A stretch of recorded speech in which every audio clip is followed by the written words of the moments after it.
Welcome to Compassionate Las Vegas, the podcast. I'm your host, Will Rucker, and today's show is vital. It's important. It's something that we all need to talk about. Today's topic is homelessness in our city. When we examine this topic, let's examine it together from an open mind with a childlike heart as we talk to our very special guest, Ms. Kathi Thomas. She will share insights with us from the perspective of the city. You've already heard from Emily Paulson, but Kathy's going to give us another piece of this puzzle. And I think that you may even walk away today feeling a little more hopeful and inspired.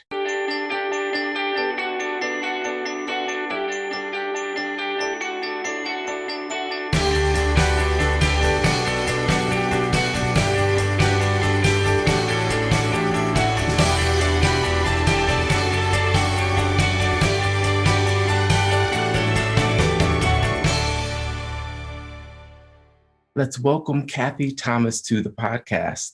Good morning. Good morning. Thank you, Will, for having me. I appreciate it. So glad you could join today. You know, when I first encountered you, I didn't know what you did or who you were. All I knew is that you were dynamic. You have been such an incredible light in every space I've seen you in, and you get things done. So I know that this is going to be a great conversation today. Thank you, Will. I appreciate that. Absolutely. So the first question I like to start with, and I ask pretty much every guest the same question, and it's pretty easy, no small subject matter here. It's simply this: how do you define compassion? Oh, I love this question, Will, because I find that my definition evolves. And so today, because we are in the third day of Kwanzaa, I'm going to say habari gani, which is Swahili for what's the word, what's the news? And in Kwanzaa, you respond with one of the 7 principles. Today is the third principle, which is collective work and responsibility. So today I'm going to speak of compassion from the perspective of our collective work and collective responsibility to humankind. And when we recognize that, we are fully operating in true compassion. When we forget that we must work collectively and that we have shared responsibility, we lose that compassion. We lose sight of that compassion. So today, for me, I'm defining compassion as ujima, which is Swahili for collective work and responsibility. Wow, I absolutely love that. And my family is also celebrating. So, it's just one of those full circle moments already for me. This is something I grew up every year. We would get together as a family and talk about these principles. Sorry, Will, my computer literally just shut down on me. Oh, it happens to me. It's no worries. All right. Well, welcome back, Kathi. A little technical difficulties, but we're still going to get this done, right? So yes, we are. Awesome. And that's one of the things collective responsibility embeds in us is, hey, you keep moving because you're a part of something greater than yourself. So absolutely. Absolutely. Now, with that definition in mind, I want to take us on a journey through time, back in time to before this was an issue, which is like never, right? No, I want to start with when I entered the scene in Las Vegas, which was part of the Mayor's Faith Initiative, working on ending homelessness in our city. And one of the projects that came out of that work group was, and please correct me on the title if I get this wrong, but the homeless corridor.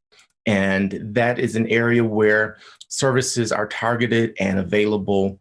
And we're really hoping to infuse, really help and get people connected to what they need to be housed. So if you could share a little bit of background on that project, where it is today, and then maybe what you'd like to see for it in the future. Indeed. So the area is called the Corridor of Hope. Thank you. Yes. And it was actually designated, I believe, when Councilmember Ricky Barlow was working with Commissioner Lawrence Weekly. And that name was coined to designate an area where all of the traditional homeless services have been located for nearly 3 decades, quite honestly. And in that space, you have the traditional shelters, and then you have a lot of other services that pop up. There were some vacant parcels available that were zoned commercial, but we knew no commercial entity would come in because they were fearful of locating their business right in the heart of the corridor of hope. The city acquired those parcels about 4 years ago and began construction on the Courtyard Homeless Resource Center. That facility is intended to step into the gap. Our traditional shelter partners have been doing phenomenal work for 3 or more decades, and yet homelessness continued to grow. The Courtyard, then, smack dab in the center of the corridor of hope, really was an opportunity to offer low barrier access. What do I mean by low barrier? Traditionally, if you enter homeless services, you need to breathalyze, be sober. You would have to scale down your personal belongings to what could fit into a backpack. You couldn't come in with pets. If you had a family composition, whether it was traditional or non-traditional, often our traditional shelter partners could not accommodate you because they were set up to serve adult men or adult women or domestic violence victims. And if you didn't fit into any of those categories, say you're a woman with 3 children, but not a domestic violence victim, there was no shelter set up. If you had any number of other issues going on that might make it difficult to access services, it could be something as simple as you work the graveyard shift at one of the casinos and you missed the check-in time at a traditional shelter. There was actually no place for you to go. So the Courtyard Homeless Resource Center was intended to step into that gap. When we first opened operations, we were open from 6 a.m. to 6 p.m., literally in the gap between when the traditional shelters excused their overnight guests and then readmitted them at night. So between 6 and 7 a.m. every morning, anyone staying in a traditional shelter had to exit that shelter and do whatever. That's another whole discussion. And then by 6 p.m., if you had not checked into one of those traditional shelters, you were not likely to get a bed. So the Courtyard stepped into that gap to give homeless people some place to be. We recognized pretty quickly that folks needed someplace to be 24 hours a day. They needed ways to access services 24 hours a day because homelessness doesn't take a break. Homelessness doesn't fit our operating schedules for our traditional businesses. More importantly, we needed to have 24-hour access because I may have my epiphany at 2 a.m. I may be ready at 2 a.m. to accept help. I may be ready at 2 a.m.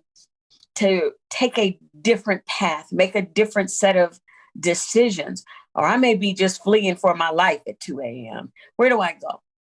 So the Courtyard Homeless Resource Center stepped into that gap.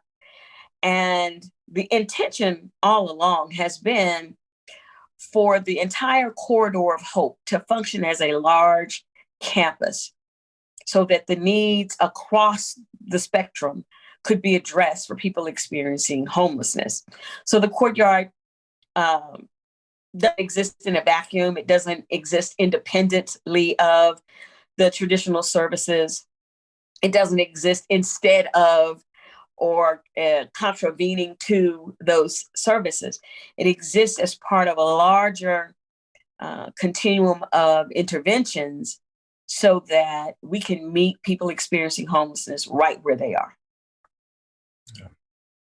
That's a big project. And some of the things that you were saying literally brought tears to my eyes, just thinking how we've misunderstood those that are our neighbors who are experiencing homelessness, and recognizing that to accept help, I like how you phrase that, to accept help is a big step, and it's commendable, and it's something that we have to acknowledge takes courage.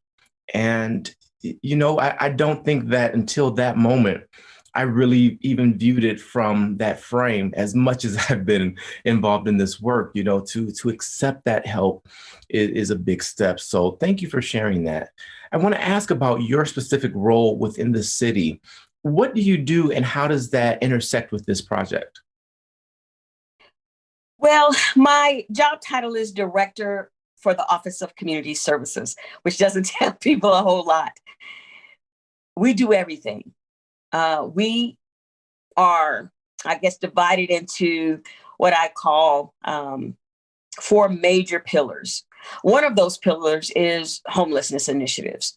A second pillar is federal grants and compliance. We actually receive formula grants from the federal government to address blight and homelessness and housing for people with AIDS, and to build affordable housing. And so our affordable housing programs are there. And we also have to ensure that we stay compliant and that our subrecipients or our vendors stay compliant with the federal guidelines. And so we have a small but mighty compliance team that monitors contracts, does technical assistance for not-for-profits, and monitors our progress in meeting national objectives set out by the federal government. Our third major pillar is neighborhood revitalization and community engagement. And that's where you'll find things like Adopt a Spot, and where we paint murals and do community gardens. That's the pillar where we work with neighborhood associations and neighbors that want to organize themselves to improve or maintain a high quality of life. And then there's that fourth, I should say, pillar, which we'll call administrative. It's kind of my catch-all bucket.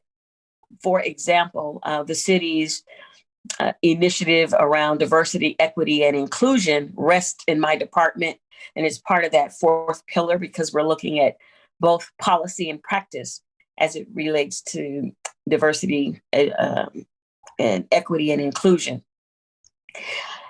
All those things for me intersect. They strengthen each other. So, for example, I'm a firm believer that the way you end homelessness is to house people. And so I have homeless initiatives that have to work with my federal grants and compliance initiatives so that we can build more housing that's affordable for people experiencing homelessness or working class people as well. In my community engagement pillar, I really want to educate the broader community about the challenges of poverty and homelessness and mental health. We have a huge health and wellness initiative that also falls under my administrative pillar. And so we chunk these things up because we're in government and people like to see flow charts and org charts that tell them who fits in what compartment. But for me, I like to look at this as more of a gumbo pot than an org chart. You put all the right ingredients in so that everybody eats, everybody's full, everybody's nourished. And the distinctions between what I do in each of those pillars really for me is not an essential part of the conversation. My job is to ensure that there is alignment across the work that happens in my department, alignment across the other departments within the city of Las Vegas, and true collaboration with our community partners so that we are achieving objectives that really make our community stronger, make it better. That's a big pot of gumbo. I'm trying to feed a lot of people, Will. No, but that's amazing. And I guess our conversation today could be if we had to pick a pillar, that'd be that community engagement piece. But it Yeah. goes so much further than just that. It includes of course, your work with the homeless population or those experiencing homelessness, and then even beyond that, too, just our neighbors, family, and friends that are impacted by this. I had a really meaningful experience very recently. I was headed downtown to drop off some marriage licenses, and leading up to the bureau, just person after person after person, and they greeted me and welcomed me and were just so kind. And I'm like, you're having a problem, but you're trying to make sure my day is okay. That Yeah. just really touched me in a way that I can't quite put words to just yet. But it also sent me into a state of what I call empathic distress. And in that moment, I almost forgot about their issues and started thinking about how it was impacting me because I'm emotional because they're suffering. Humans are special creatures, right? But what it did for Yes. me is it reignited this passion and fire to address this subject. And when I see, even in my own neighborhood, the vacant homes and the apartment buildings that are just there, and I'm like, we have places to house people, but we're just not connecting them. And it may be because the neighborhood doesn't want low income people there, so that building that compassion piece in our neighbors. Or it may be we don't have the resources to properly manage this. I don't know all the aspects of why. I just know that it is. So what are your thoughts on how an everyday individual can move these type of projects forward where we really do eradicate homelessness in our city? Thank you, Will, for that. The first thing is so important that you saw those people experiencing homelessness. Feedback we get all the time is that these human beings are made to feel invisible. We experience shame when we look on someone else's degradation. And so we look away. And the mere fact that you looked people in their eyes and responded to their cordial greetings was a huge act of humanity. So thank you for doing that. That's the first thing we can do. It's just recognize that people experiencing homelessness are people first, and that their homelessness may be a condition. It may be a lived experience, but it is not who they are. Second thing we can do is remember that we are one health care crisis away, many of us, 3 paychecks away, one bad relationship, one mental health breakdown away from being homeless ourselves. If we just say, but for the grace of God go I, we would change our attitude. And so we would look at a way to align resources, and we wouldn't say, I don't want those people in my neighborhood. By the way, I do not want to disparage folks who are saying, wait. I'm not sure I want that in my neighborhood. We need to look at a context. Often we label those people as NIMBYs, not in my backyard. What I've learned is that we often force the communities with the least amount of resources to accept other folks who have the least amount of resources. And then we criticize them when they say, well, you wouldn't build that homeless encampment in Summerlin, because as a community, we wouldn't allow that encampment to occur in Summerlin. We get angry when people say, I don't want those people in front of my building. But you don't see other communities welcoming homeless people to camp out in front of their businesses. We impose labels and attitudes and expectations on others that we would not want imposed upon ourselves. So we got to look at other humans as humans. And then let's take some action, right? What are we going to do? How do we spend our money? How do we vote? How do we engage with policymakers? And I respect you when you say, I don't like politics. Politics is, Cresswell defined politics as who gets what, when, and where. Politics is about the distribution of resources. So I want us to all be political and vote for people who care about us, the collective us, Ujima, the collective us. I want us to challenge lawmakers to create policies that take care of the collective us. And when we engage in discourse, as you and I are doing today, let's not pick demons. The business community, they're the demon. Government, they're the demons. Homeless people, oh, they're really demons.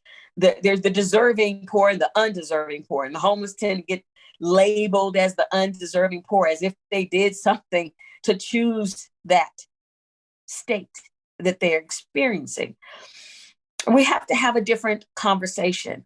We have to spend our money and spend our votes in ways that create the kinds of communities that we want to live in. Perfect example. You mentioned that there are vacant apartment buildings. Where's the activism that goes just to that one owner, not labeling every owner in Southern Nevada, but just that one owner, and creating a partnership that says, rather than having empty space, is there an opportunity for us to house some of our unhoused neighbors? And how do we work with you as an individual landlord to help house these unhoused neighbors? And just start with a conversation. Often what happens is we do this zero-sum game. Either you're all good or you're all bad. And that's not true of any of us. But when we approach individuals with an all or nothing perspective, it makes them dig their heels in, right? They pick a position and they get calcified in that position. Homelessness is the kind of challenge where we must stay fluid and nimble. And you can't stay fluid and nimble when you attack people, because they're going to defend themselves. And they may get to the point where they're no longer even listening. Every time you talk to them, they hear an attack, whether that's what you intended or not. And so as individuals, we need to be engaged at the individual level, one person at a time. I would hope that we also look at the broader picture. We touched briefly on this idea of NIMBYism and also imposing our will on communities that are under-resourced. Typically, what happens when we want to do social services, it ends up in a community that is under-resourced, usually high poverty, lower cost housing and land. And so we go in and say, great, the land is cheap. The reason the land is cheap is because we keep imposing our external will on that community. And we never go in and ask that community, hey, do you want another social service agency on the block? Hey, do you want the drug rehab center on your block? Hey, do you want the homeless encampment on your block? And if they say no, we demonize them. What we're doing is pitting one group of poor people against another group of poor people. And I would hope as individuals, we stop that. I know that's a lot, Will, because I think there's a lot that we as individuals can do, but let's stop picking fights with each other and start picking solutions. Yes, that is a lot. And what I heard you say in a number of different ways throughout that, we'll call it a masterclass on how to human. That's what we're going to dub that section.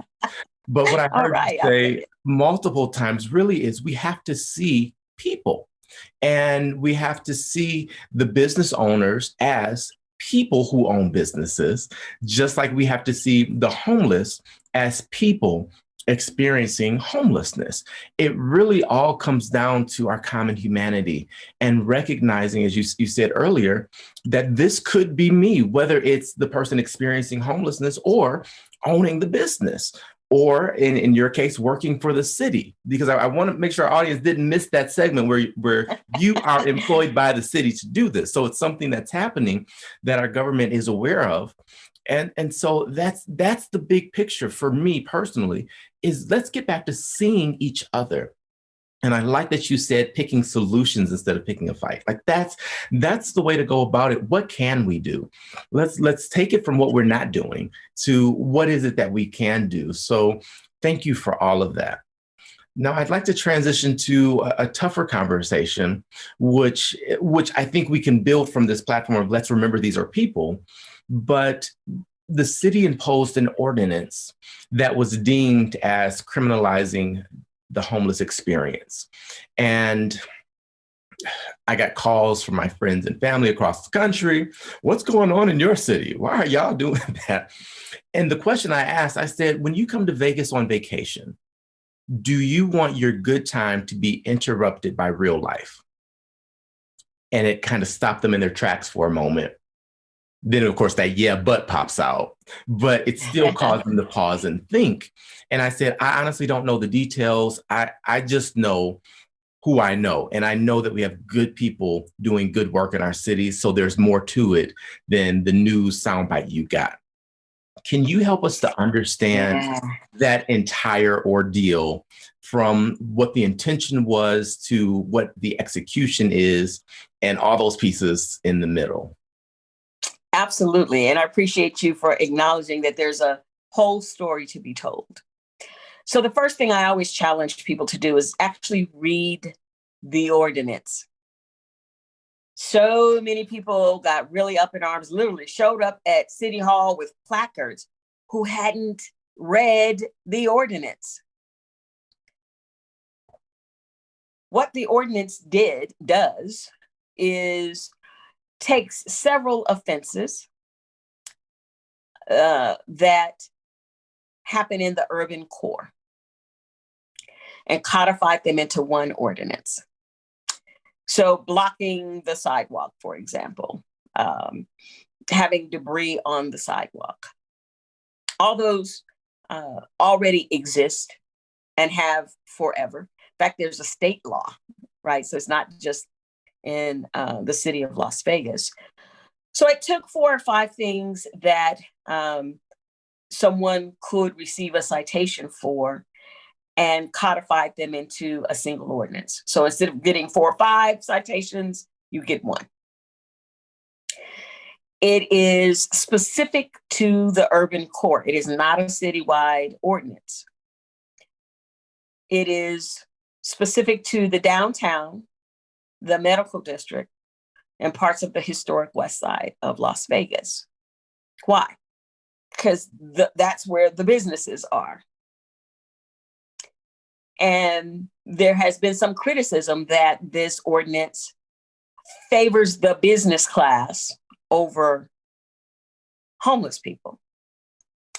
And the intention really, quite frankly, is to keep the lifeblood flowing. Because if the businesses aren't successful, if Fremont Street isn't utilized, there are no resources coming into the city coffers. And it's just a fact. The city doesn't get money from the Strip. The city doesn't get money from mining interests. The city gets money from its businesses. And it's primarily sales tax, consolidated tax, a few things that go into that consolidated tax. But in a state that doesn't have very high taxes, communities, municipalities are very dependent upon the consolidated tax, the sales tax. And if those sales don't exist, your roads don't get repaired, your municipal services degrade because there aren't the resources to support it. And let's not forget that it's the small businesses that hire a lot of Southern Nevadans. So you don't choke your business community or turn them into the villain and then expect folks to have jobs. And I tell folks all the time, I don't know about you, I need my job. I got bills to pay. And if you choke your economic lifeblood, guess what? Folks who are living on the margin fall off the cliff, and actually now you have more homeless. So yes, it very much said here in the areas where it's a tourist corridor or high business traffic, you cannot do these things. The ordinance was approved in October. The enforcement phase of it kicked in the following February. And there have been, since its inception, 4 homeless people cited. Only 2 went to court. How do I know this? My job title is literally written into the ordinance, because should any of these cases go to trial, I will get subpoenaed to testify. What will I be testifying about? I will be testifying whether or not there were actually beds available on the night that the individual at trial was cited. What does that mean? That means if there are no beds, let's say I am homeless. We know there are insufficient beds for single women. If I'm homeless and an officer cites me for having my personal belongings on the sidewalk and I'm blocking the thoroughfare, there's literally an app. There's an app for that tells the citing officer, are there beds available for women? There's no bed available. You can't cite me because I don't have a legitimate option.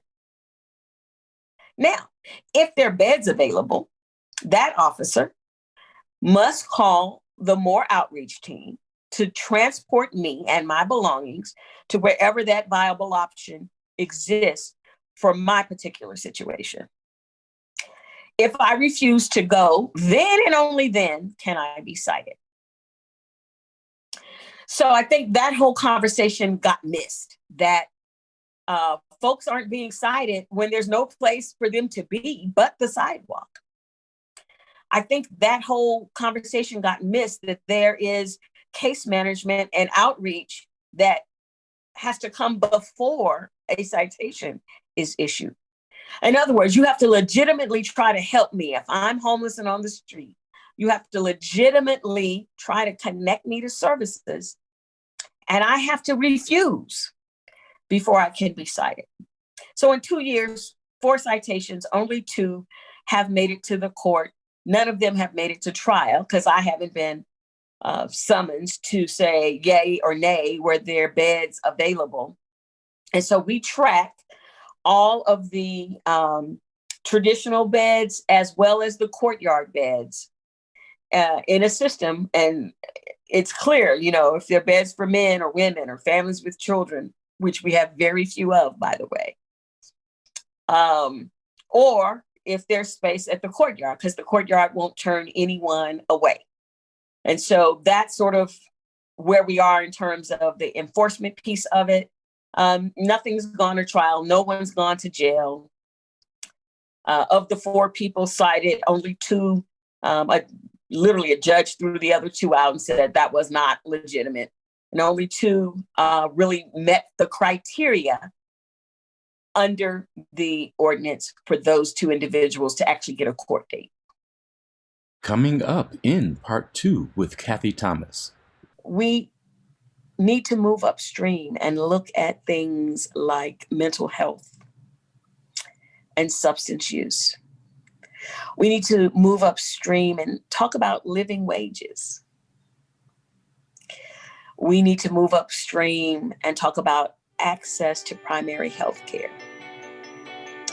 The reasons that people are homeless are as varied as the people who are homeless.